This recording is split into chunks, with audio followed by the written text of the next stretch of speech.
시청자 여러분 안녕하십니까. 지난 한 주간 대한민국을 떠들썩하게 만들었던 이슈들을 모아 친절하고 자세하게 설명해드리는 이슈 설명서 시간입니다. 자, 오늘도 조대현 평론가 모셨습니다. 안녕하십니까. 너무 끔찍한 사고가 있었죠?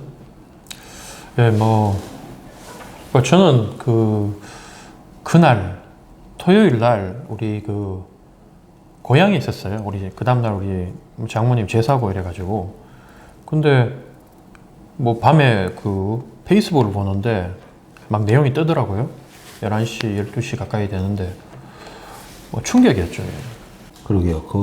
사고가 날이라고는 전혀 생각지도 못할 장소였고, 그런 식의 사고가 일어날 걸 전혀 진짜 누구도 예상하지 못했을 텐데, 참 황망한 사고가 벌어지고. 가끔 해외에서 특히 후진국 같은 데서 종교 축제를 하든지 안 그러면 스포츠 경기를 하다가 스탠드가 무너지든지 사람들이 밀려가지고 수십 명, 수백 명이 사망했다. 이런 해외 외신을 접할 때마다 어떻게 저런 일이 또 있을 수 있나 싶었거든요. 사람이 이렇게 사람에 치여가지고 30분, 1시간 동안 죽어가는 광경이 그대로 노출됐다는 게 엄청나게 충격이죠. 세월호하고는 또 다른 충격이라고 봐야 되겠죠. 예. 그렇죠. 예.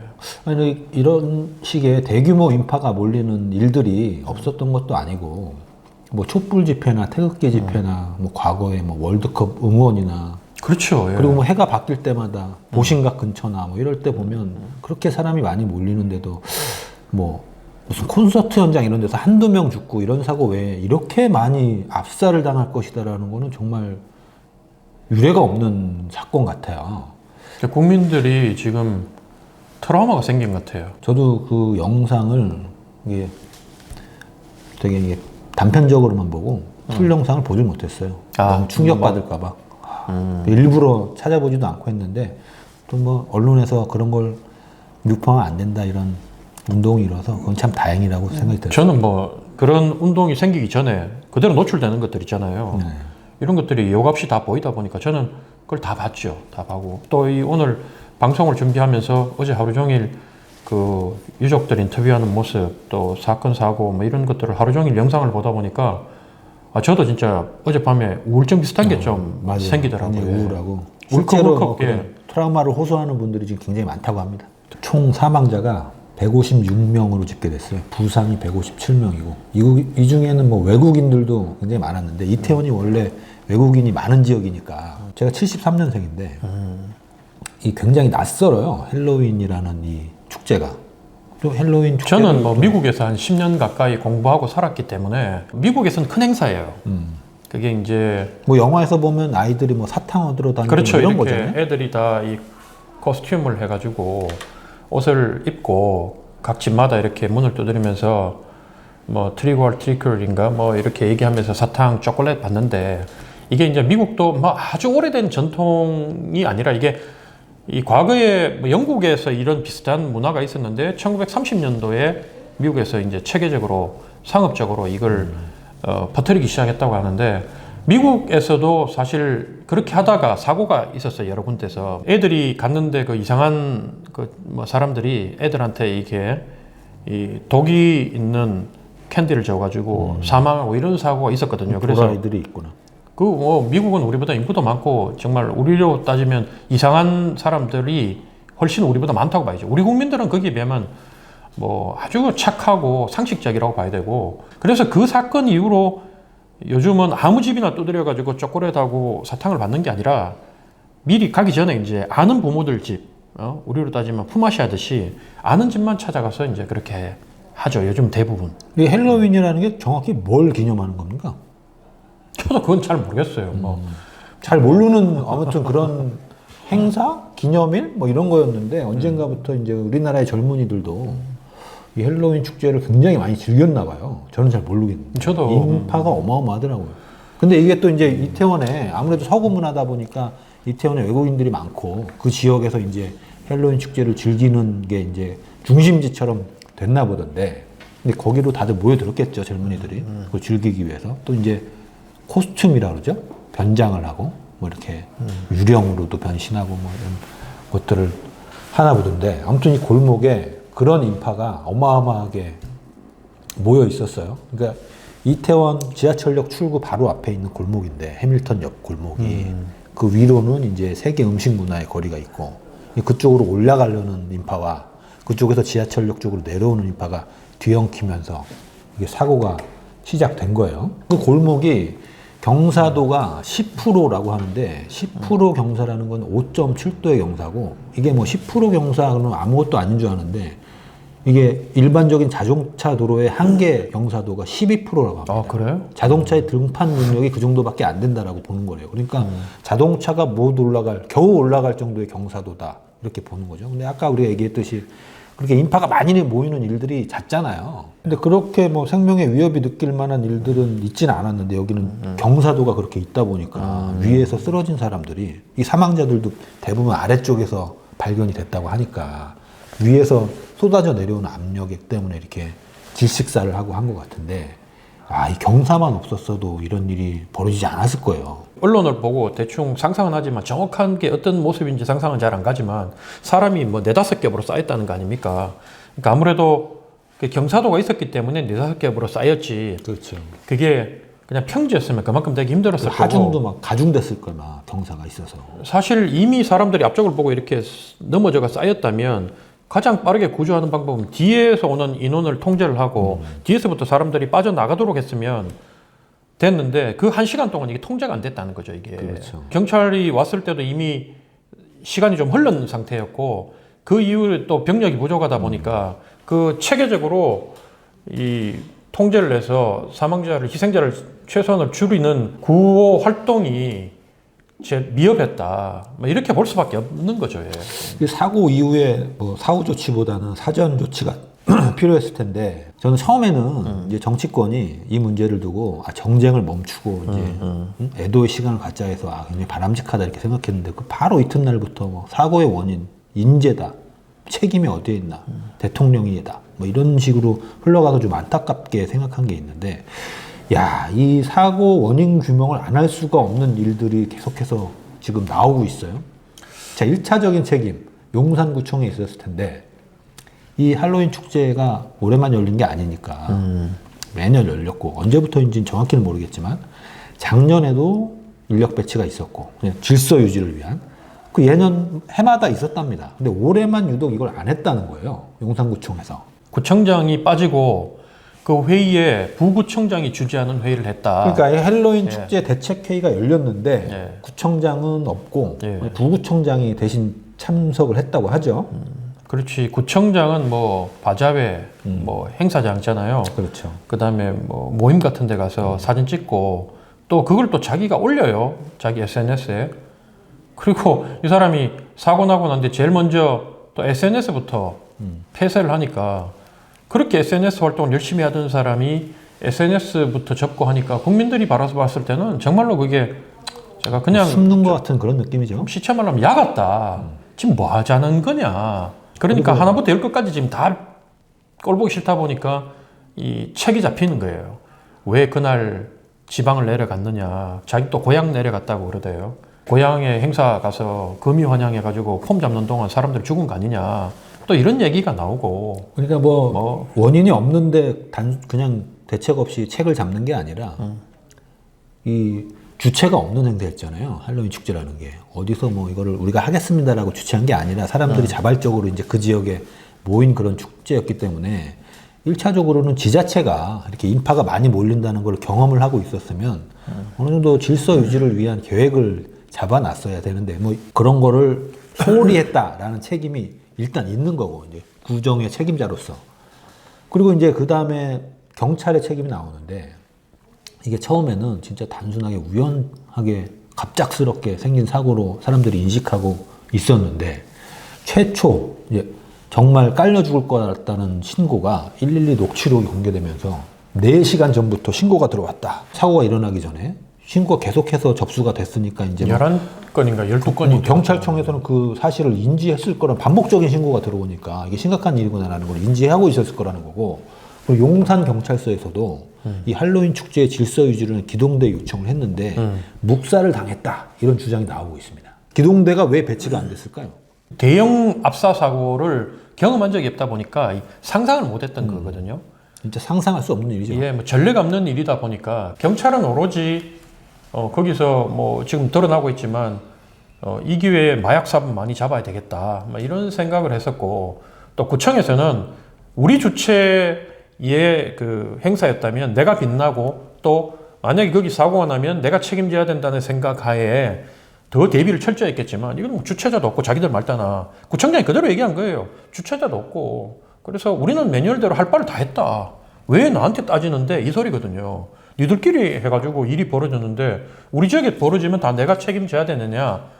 이 공직자로서 아주 기본적으로 이 공직관이 정립이 안 된 사람이라고 봐야 되겠죠. 근데 단순히 예측이 안 돼서 대비를 못했다라는 차원에서 는 설명이 안 되는 것이, 지금 용산경찰서가 과거에 작년에 기동대를 배치를 했고 올해도 기동대를 요청을 했는데 묵살당했다라고 얘기하는 거는 올해 기동대를 배치하지 못할 특별한 이유가 있었지 않았을까라는 합리적 의심을 들게 하는 거예요. 즉, 거기서 나오는 얘기가 그날 사고 당일 29일에 사복경찰이 79명 정도가 배치가 돼 있습니다.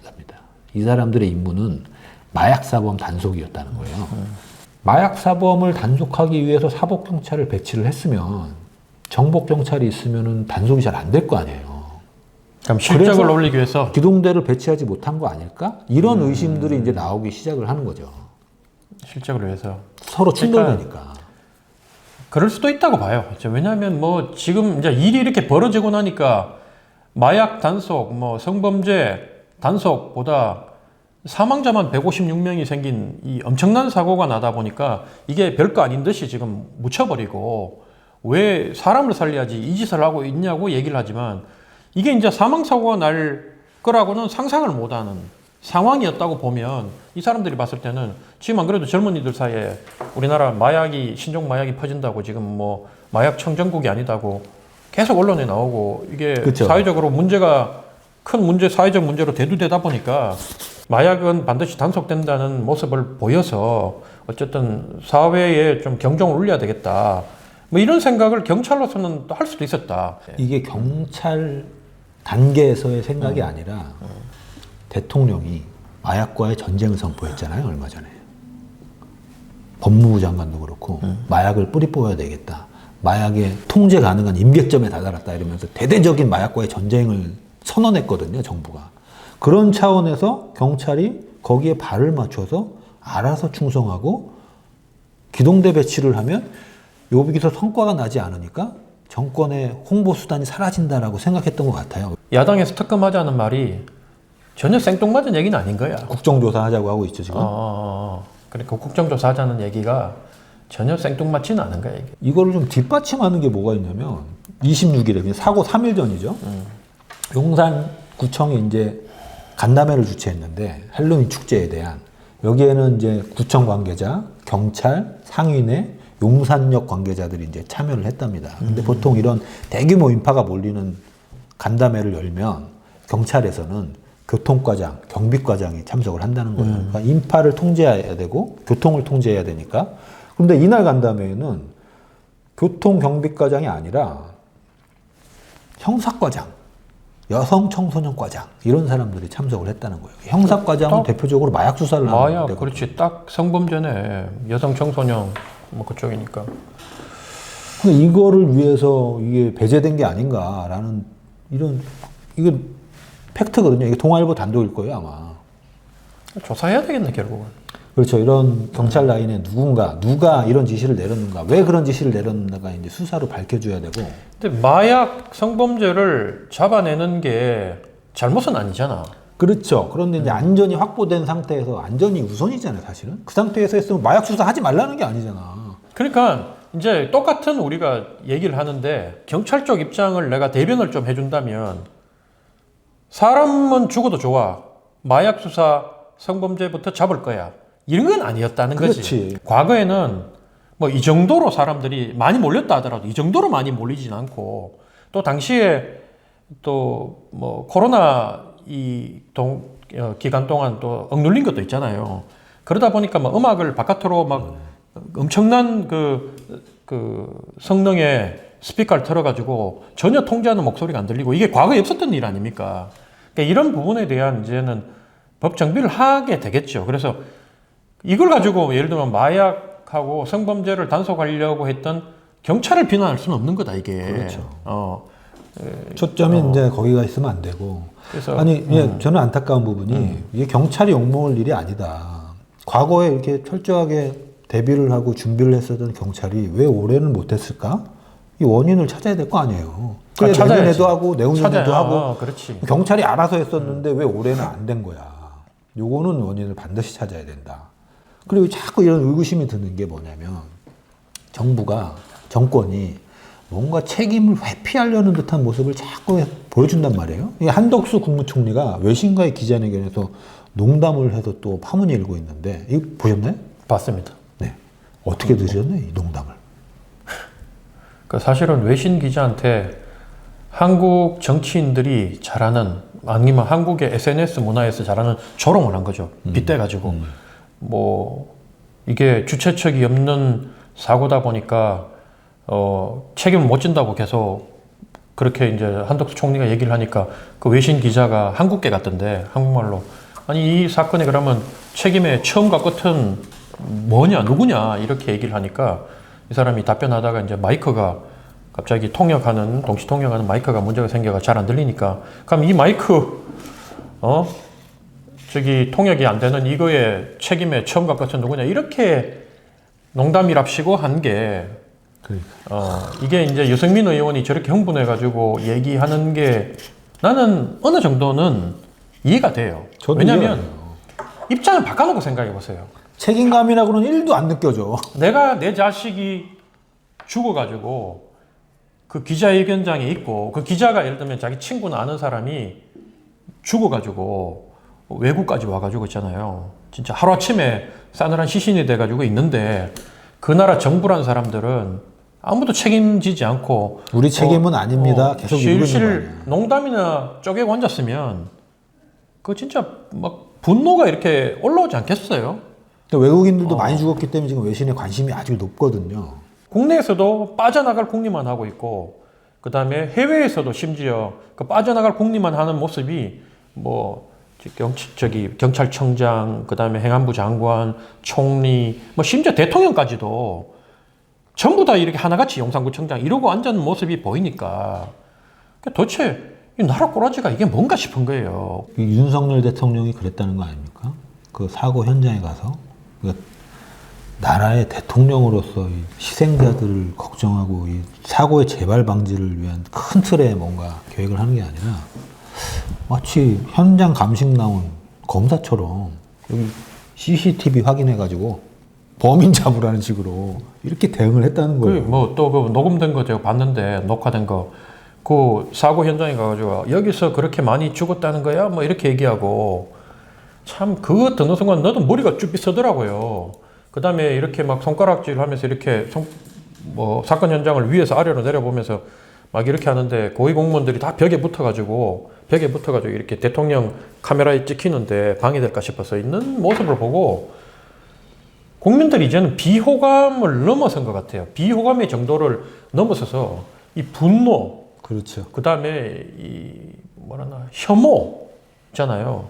뭐 이 단계로 지금 간 것 같아요. 그러니까 앞으로 이 사건이 더 이제 그 내막이 밝혀지고 진실이 밝혀질수록 전후 사정이 밝혀질수록 이게 감당하겠나 싶은 거야 이게.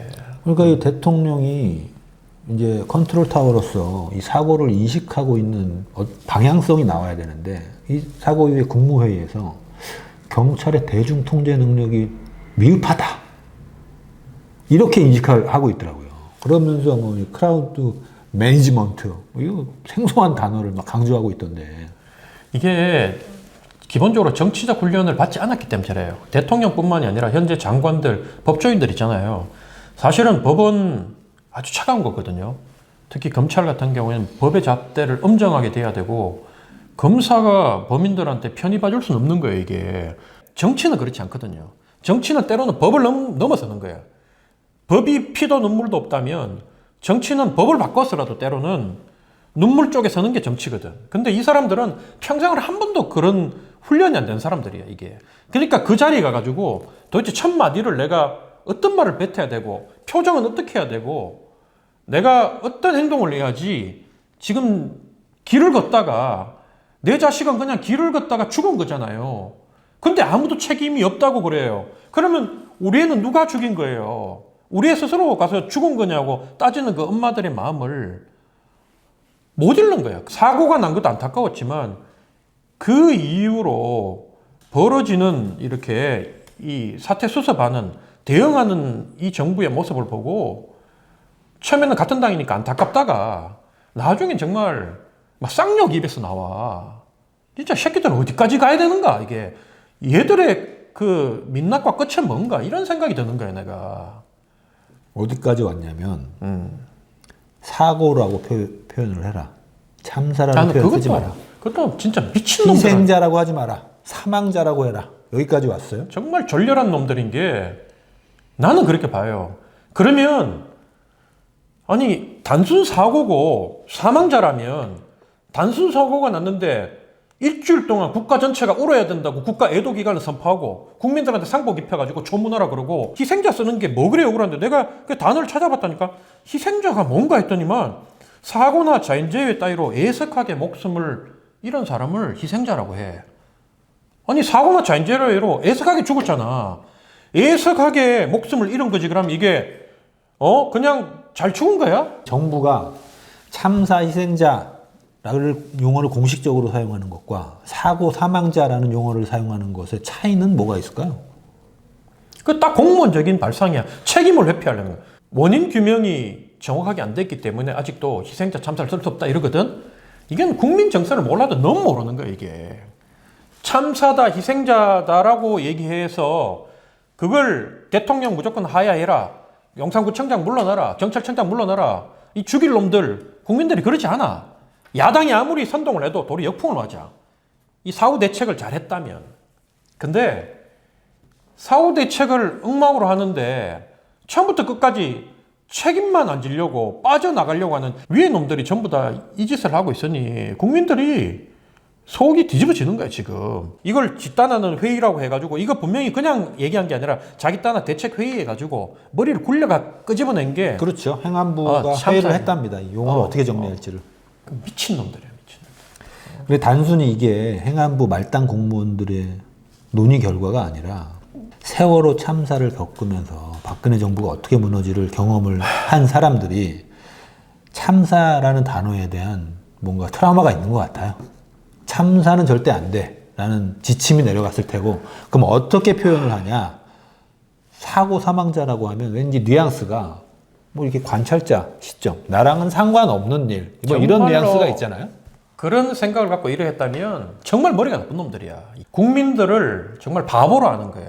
사소한 것에 집착하는 모습이 보이면서 국민들은 더 실망을 하고 아니 이런 사고가 일어났을 때 참사라는 단어, 뭐 사고라는 단어에 집착하지 말고 우리 사회 구조적인 문제, 위험 요소들 선제적으로 대응하고 이게 재발하지 않기 위해서 노력하고 책임을 통감하고 이런 모습을 정부가 좀 보여줘야 국민들의 신뢰가 좀 더 올라갈 텐데 처음에는 민주당이 지적하는 것들이 그냥 정쟁으로만 보이고 하다가 그렇지. 처음에는 민주당이 싫었지. 지금은 오히려 민주당이 응원받고 있어요. 왜냐하면 국민들이 지금 방금 내가 이렇게 막 속에서 끓어오르는 이런 있잖아요. 이런 울부짖음 막 속에서 눌렸던 폭발한 이 배설하는 이런 감정들이 이걸 이제 민주당이 절묘하게 이 사람들 야당 하는데 특화된 사람들 아닙니까? 절묘하게 그걸 끄집어내가지고 딱딱 그 단어를 때려주니까 저 당이 있어야지 그나마 앞으로 이 윤석열 정권 4년 반 동안 그래도 우리가 숨 좀 쉬면서 또 우리 목소리도 좀 대변하면서 나라 한 곳으로만 휩쓸려 가겠구나 이런 생각을 국민들이 하는 것 같아. 제가 이게 내 얘기가 아니라 그 사건 나고 사람들하고 얘기를 할 때마다 그런 얘기를 하더라고요. 민주당 싫었는데 그나마 민주당이라도 있으니까 우리 얘기를 저렇게 대변해 주지. 이번에 하는 것들을 보면 뭐 틀린 말이 뜨나 이렇게 나오거든. 그러면 조대현 평론가께서 보시기에는 어떠세요? 지금 오늘 민주당 박홍근 원내대표가 이태원 참사 진상규명을 위해서 국정조사 요구서를 제출하겠다 했는데 이 국정조사 해야 될 일이라고 보십니까? 나는 민주당이 그걸 당론으로 세워서 국회 통과시키면 해야지. 대통령이 또 거부권 행사할 수 있어요, 그것도. 국정조사? 거부권 할 수 있지 않나요? 그러면 이제 난 정권 진짜 퇴진운동 국민들이 거리로 쏟아져 나올 것 같아. 그러니까 아까 얘기했지만 이게 윤석열 대통령이 비호감도가 상당히 높았잖아요. 이 비호감을 넘어서 이 이태원 사고를 분기점으로 비호감이 분노로 변해가고 있는 게 느껴져요, 지금. 국정조사 어떻게 해야 된다고 보십니까? 어디를 어떻게 조사해야 됩니까, 지금? 야당이 하자는 대로 해야 되고, 아마 야당이 내가 봤을 때는 지금 솔직히 말하면 정치적으로 기회가 왔다고 지금 생각하는 것 같아요. 그래서 몇몇 그 수준 떨어지는 의원들이 또 뭐 남영희 같은 사람들이 오버하고 있지만 당 지도부를 중심으로는 아주 이 절제해 가면서 나름 전략적으로 접근하고 있는 것 같아요. 그래서 전혀 무리한 게 아니라 국민들이 원하는 내용을 찝어내가지고 자기 극렬 지지층들이 요구하는 게 아니라 이 중도까지 확장해가지고 이걸 다 검토한 후에 나중에 내가 봤을 땐 승부수를 띄울 것 같아. 그러니까 뭐 지금 현재로 분위기 봤을 때는 대통령 사과 받아내고 박근혜 대통령이 탄핵되기 전에 마이크 앞에 서서 이렇게 머리 숙이고 하잖아요. 그 장면까지 끌어내려고 하는 것 같고, 그 다음에 행안부 장관 뭐 그건 죽어도 안 하려고 하겠지, 근데. 참사 단어도 못 쓰게 하는데. 나는 그래 봐요. 지금 따져보면 옛날에 박근혜 대통령 때도 사실은 조금 일찍 잘못했다 그러고 사과하고 자기가 내려놓을 거 좀 내려놨으면 나는 탄핵까지 안 갔다고 봐. 자, 아무튼 이 국가적 비극에 대한 철저한 진상 규명이 조사되기를 저희도 기다리고 있겠습니다. 이것은 민주당이 국정조사를 요구했기 때문이 아니라 지금 경찰과 행안부가 발표하는 내용들을 전혀 신뢰하지를 못할 것 같아요. 이거는 국정조사든 뭐든 통해서 철저하게 진상이 규명되기를 바라겠습니다.